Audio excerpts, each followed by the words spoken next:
5:3 வாசிச்சோம் இல்லையா? என்ன வாசித்தோம்? தாவீது சொல்லுகிறார் ஆண்டவரை பார்த்து, கர்த்தாவே காலையிலே என் சத்தத்தை, காலையிலேயே உங்க சத்தத்தை யாரு கேட்கணும்? கவனிக்கிறீங்களா? ஆண்டவர் கேட்கணும். அந்த உணர்வு நமக்குள்ள இருக்கா? உங்க சத்தத்தை காலையில யார் கேட்கிறது? காலையில எழுந்திருச்ச உடனே அதிகாலையிலே நீங்க யாரோட பேசி அந்த நாளை தொடங்குறீங்க? ஸ்தோத்திரம். அப்படி ஒரு காரியம் இருந்துச்சுன்னா உண்மையாலுமே சொல்றேன், ஆண்டவர் உங்களை ஆசீர்வதிப்பார்.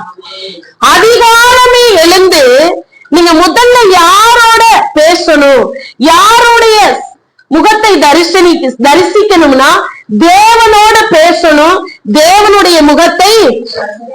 அப்படி ஒரு பழக்கம் இருந்துச்சுன்னா தேவன் உங்களோடு என்னோடு கூட இருப்பார். ஏன்னா அதிகாலையில் என்னை தேடுகிறவர்கள் என்னை கண்டடைவார்கள்.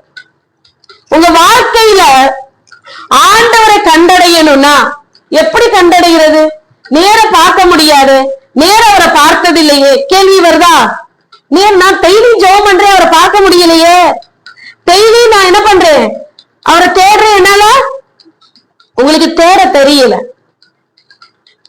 ஒவ்வொரு நாளும் அவரை நீங்க தேடுனீங்கன்னா அவரை கண்டடைய முடியும். எப்படின்னா உங்க வாழ்க்கையில அவர் செயல்படுகிறத, அவர் கிரியை செய்கிறத, அவர் நன்மை செய்கிறத, உங்களை பாதுகாக்கிறதுல, உங்களுக்கு ஆலோசனை கொடுக்கிறதுல, உங்களுக்கு வழியை காண்பிக்கிறதுல அவர் இருக்கிறத உங்களால பார்க்க முடியும். ஹல்லேலூயா. நீங்க உருவத்தை பார்க்கணும், நீங்க தேடாதீங்க. ஆண்டவரே என் வாழ்க்கையில நீங்க செயல்படுகிறத நான் கண்டடையணும், நீங்க என்னோட பேசுறத நான் கண்டடையணும், நீங்க எனக்கு ஆலோசனை கொடுக்கிறத நான் பார்க்கணும். தேவன் என்னோடு பேசுகிறார், அவர் எனக்கு ஆலோசனை கொடுக்கிறார். நான் நிறைய முறை நான் உணர்ந்திருக்கேன், நான் ஏதோ ஒண்ணு செஞ்சுக்கிட்டு இருப்பேன், ஆனா ஆவியானவர் எனக்குள்ள இருந்து சோமன்னு அந்நிய பாஷையில பேசு அவர் சொல்லிக்கிட்டு இருந்தோம். நான் சில நேரம் வேற காரியத்துல கவனத்தை செலுத்தினா என் ஆவி என்ன செய்யும் தெரியுமா? துதிக்கும். இங்க பேசிட்டு இருக்கும் போதே அந்நிய பாஷையில பேசுகிற ஒரு நடத்துதல் வரும். அப்படின்னா என்ன? ஆவியானவர் என்ன பண்றாருன்னா அழுத்தம் கொடுக்கிறார். ஜெபிக்கு, ஜெபமண்ணு, அந்நிய பாஷை. இந்த நேரம் நீ ஜெபிக்கிற நேரம், இந்த நேரம் நீ ஆராதிக்கிற நேரம். கடந்த நாள்ல ஒரு சகோதரியோட நான் பேசிக்கிட்டே இருந்தேன். போன்ல பேசுவாங்க, அவங்க ரட்சிக்கப்படாதவங்க. கொஞ்ச நேரம் ஆண்டவரை பத்தி சொல்லுவோம், நான் நிறைய நேரம் அவங்க பேசுவாங்க, அவங்க லைஃபை பத்தி பேசுவாங்க. ஆனா அதுல கூட எனக்கு ஆவியில ஒரு நடத்துதலை நான் உணர்ந்தேன். இவ்வளவு நேரம் அவங்களுக்கு முக்கியத்துவம் கொடுக்கறதுக்கு காரணம் என்ன? அவ்வளவு நேரம் எனக்கு கொடுத்தா நீ இன்னும் ஆசீர்வாதமா இருக்கலாம்ல, அந்த நேரத்தை எனக்கு கொடுத்தா நான் இன்னும் உன்னோட பேசுவேன்ல, அந்த நேரத்தை எனக்கு கொடுக்குறியா நீ அப்படிங்கிறத ஒரு நடத்துதலை நான் உணர்ந்தேன். அப்ப நான் நேத்தெல்லாம் அவங்க போன் பண்ணும்போது நான் எடுக்கல.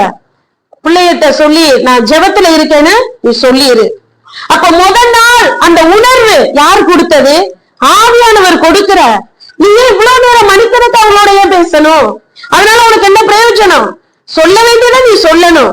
தேவையில்லாதத சொல்லும் போது அதை விட்டு நீ என்ன செய்யணும்? வெளியில வரணுங்கிறத. அதுதான் தேவனுடைய நடத்துதலை நான் பார்க்கிறது. ஹல்லேலூயா. இப்ப நான் காலையில எழும்பி அவர் சமூகத்துல நான் அவருக்கான நேரத்தை, அவருக்கான அந்த காரியத்தை நான் செய்யும் போது அவர் என் காரியத்துல செயல்படுவார். நான் தேவையில்லாத ஒரு இடத்துக்கு போறேன்னா நீங்க ஆண்டவரை தேடுனீங்கன்னா அந்த அனுபவம் கிடைக்கும். ஆண்டவர் சொல்லுவார், அந்த இடத்துக்கு நீ போக கூடாது. தேவையில்லாத பேசும்போது நீங்க ஆண்டவரை தேடுறவங்களா இருந்தீங்கன்னா அவர் உங்களுக்கு சொல்லுவார், இந்த வார்த்தையை நீ பேச. இதுலதான் ஆண்டவரை நான் பார்க்கணும். நான் உன்னோடு கூட இருக்கேன்னு சொல்றாருல, என் கூட இருந்தாருன்னா என்னோட பேசுவாரு, என் கூட இருந்தாருன்னா என்னை கண்டிப்பாரு, என் கூட இருந்தாருன்னா எனக்கு உணர்த்துவாரு, என் கூட இருந்தாருன்னா நான் அவரை தேடுனா அவர் என் கூட இருப்பாரு. அவர் என் கூட இருந்தாருன்னா நான் வழி மாறும் போதெல்லாம் அவர் என்ன செய்வாரு? சரிப்படுத்துவாரு. ஆமென் சொல்லுங்க பார்க்கலாம். அப்ப உருவத்தை பார்க்கும்படி நீங்க அவரை தேடாதீங்க. ஆண்டவரே இந்த நாள் முழுவதும் உங்க நடத்துதலை நான் பார்க்கணும், உங்க பாதுகாப்பை நான் பார்க்கணும், உங்க சத்தத்தை நான் கேட்கணும், நீங்க செய்ய விரும்புறத நான் உணரன ஆண்டவரேன்னு சொல்லி அவர் பாதத்துல நீங்க உட்கார்ந்து பாருங்க, அவரை நீங்கள் காண முடியும். ஹல்லேலூயா. உற்சாகமா